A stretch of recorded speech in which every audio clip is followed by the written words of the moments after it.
अहबार और उसका 24वां बाब जो 23 आयत पर मुश्तमिल है।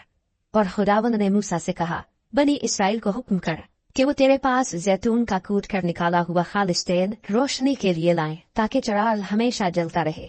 हारून उसे शहादत के पर्दे के बाहर खेमा इज्तिमा में शाम से सुबह तक खुदावंद के हुजूर करीने से रखा करे।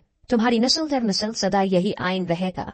वो हमेशा उन चरागों को तरतीब से पाक शमादान पर खुदावंद के हुजूर रखा करे। और तू मैदा लेकर 12 गिरदे पकाना, हर एक गिरदे में ऐफा के 2/2 हिस्से के बराबर मैदा हो। और तू उनको 2 कतारें करके हर कतार में 6 रोटियां पाक मेज पर खुदावंद के हुजूर रखना। और तू हर एक कतार पर खालिस लुबान रखना, ताकि वो रोटी पर यादगारी यानी खुदावंद के हुजूर आतशीन कुर्बानी के तौर पर हो।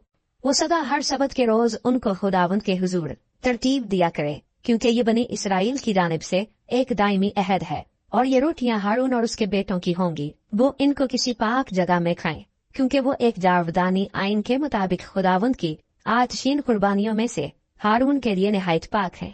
और एक इसराइली औरत का बेटा जिसका बाप मिस्री था इसराइलियों के बीच चला गया, और वो इसराइली औरत का बेटा और एक इसराइली लश्करगाह में आपस में मारपीट करने लगे।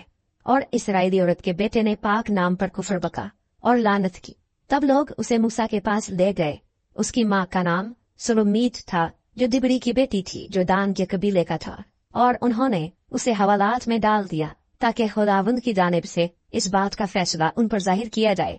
तब खुदावंद ने मूसा से कहा कि उस लानत करने वाले को लश्करगाह के बाहर निकाल कर ले जा। और जितनों ने उसे लानत करते सुना, वो सब अपने अपने हाथ उसके सर पर रखें, और सारी जमात उसे संसार करे। और तू बनी इसराइल से कह दे कि जो कोई अपने खुदा पर लानत करे, उसका गुनाह उसी के सर लगेगा। और वो जो खुदावंद के नाम पर कुफर बके, जरूर जान से मारा जाए। सारी जमात उसे कतई संसार करे, खा वो देसी हो या परदेसी। जब वो पाक नाम पर कुफर बके, तो वो जरूर जान से मारा जाए। और जो कोई किसी आदमी को मार डाले, वो जरूर जान से मारा जाए। और जो कोई किसी चौपाए को मार डाले, वो उसका मुआवजा जान के बदले जान दे। और अगर कोई शख्स अपने हमसाये को ऐबदार बना दे, तो जैसा उसने किया वैसा ही उससे किया जाए। यानी उज़्व तोड़ने के बदले उज़्व तोड़ना हो, और आंख के बदले आंख, और दांत के बदले दांत। जैसा ऐब उसने दूसरे आदमी में पैदा कर दिया है, वैसा ही उसमें भी कर दिया जाए। अलगर्ज जो कोई किसी चौपाए को मार डाले, वो उसका मुआवजा दे, पर इंसान का कातिल जान से मारा जाए। तुम एक ही तरह का कानून देसी और परदेसी दोनों के लिए रखना, क्योंकि मैं खुदावंद तुम्हारा खुदा हूँ।